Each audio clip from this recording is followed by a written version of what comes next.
আসসালামু আলাইকুম রহমতুল্লাহ বারাকাতুহু। আজকে আপনার একটা ইমেজিং একটা রেসিপি দেখাই, যেটা আমরা সবসময় দেশও খাই। প্রায় সময় যখন আমরা আউট করে মারিয়া বড় বড় গোয়াল মাছ এনে খাই, কিন্তু বড় বড় গোয়াল মাছ নাই, আমরা ফ্রোজেন গোয়াল মাছ খাওয়া লাগে। বার্মিজ বাংলাদেশ কথা নাই, আমি আলু দিয়া গোয়াল মাছ দিয়া একটা তরকারি রান্না, ভেরি ইজি। দেখো গাড়ি আমি কিছু ইয়েলো অনিয়ন রাখছি আপনার ব্লাইন্ড করিয়া, তোরা কোরিয়ান্ডার আছে, তোরা রেড অনিয়ন আছে, সব red onion. So I'm going to start now. আমি আপনার ফার্স্টে আমি অয়েলটা দিলাই, এক বেলি অয়েল।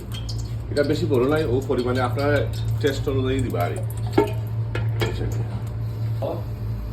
আমার তেলটা গরম হয়ে যাইছে, তখন আমি আমার অনিয়নটা চাই সব অনিয়নটা রাখছিলাম। আর ফুল গ্যাস দিবা, স্লো গ্যাস না, সবটাই দিতে চাই না। কারণ এটা তাদের আর বহুত কাম আছে। আজকে আমি আসলে আমরা কাপ হলে খাই তাদের, ও তাই তাই মানে কাপ কারি সাথে সাথে টাইম নষ্ট করতাম না। আমার ও অনিয়নটা ইয়েলো অনিয়ন, আপনার মা কাকু কেন একটু দিয়েছেন, তারার মতো রাখতাম পারতাম না। আমি আপনার সেই কি অবস্থা হইলো আমার কারিটার দিকে তো চাই।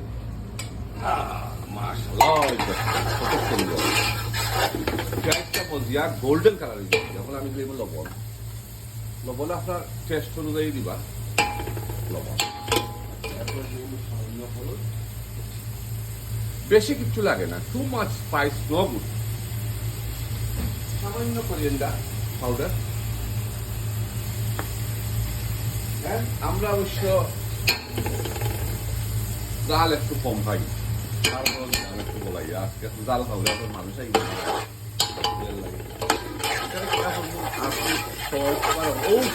তিনটা স্পাইস দিচ্ছি,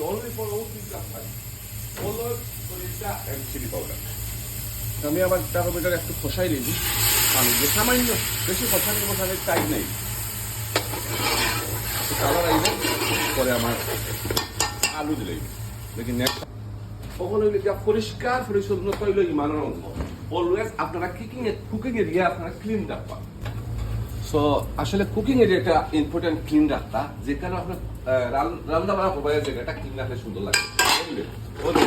তখন আমার মশলাটা পুরা ধরে বলছে, তেলটা পাই আইছে। তখন আমি দিলাম আলু, ওই দেখো আমার গার্ডেনের আলু, ও আলুটা সালমখন কইবা যে আলু বড়, এটা ছোট, কিতার লাগি এটা আসলে ফুকে তুলি যে খাটটা উচ্চা বাদ দোকান ভালাই আসে দিছি। আর উচিত বড় করে দিচ্ছে, আমি ভালো হয় গলি দিব গার্ডেনের আলু একটু বড় বড় হয়ে দিলাম।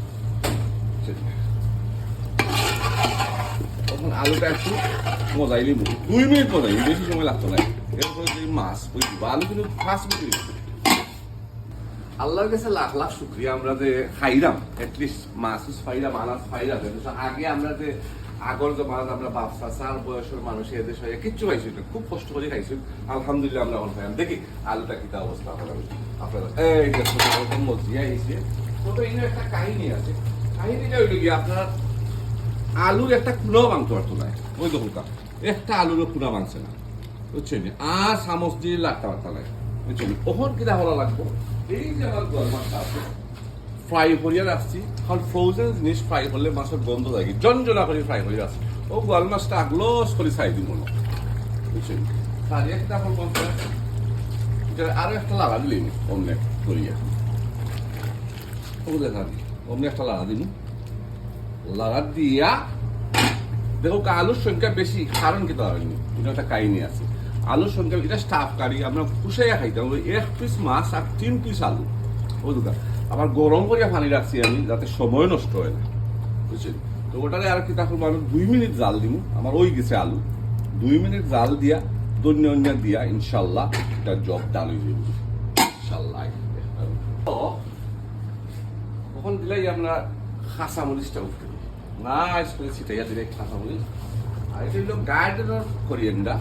গার্ডেনের কোরিয়ান্ডার এখন সিজনের সময়, এখন বায়োপতির সময়, এখন সবে কিন্তু গার্ডেনের কোরিয়ান্ডার ফলাইতে হয় যদি ইচ্ছা থাকে। এবং ওইবার জায়গা নাই, জায়গা তো আপনি তুকে বা করতে হইবা, ঘরের ভিতরে টমেটো লাগাই আর নিজের খাওয়ার বুঝে তো লাগাইতে পারবা। ও গ্রান বানাইছে কিনা কোরিয়ান্ডার, মাশাল্লাহ। তখন কিনা আমার আচ্ছা কিতা অবস্থা দিয়েছে খালি ইনশাল্লাহ। বিসমিল্লাহির রহমানির রহিম। ও যে সুন্দর খালা আইছে ভাই, এই নবল দেখাই শুধু দই দেখাই, বুঝছেন? ও দো ওই দেখছো যে আলিমে কত সুন্দর একটা কালার হয়েছে কারির, এক্সেলেন্ট, বিউটিফুল। ও জল জলি করে শোনার মতো জল জল। এ বাইক না গেল করে পাতি না খাওয়াই রে, খাও রেডি তরকারি ফিনিশ।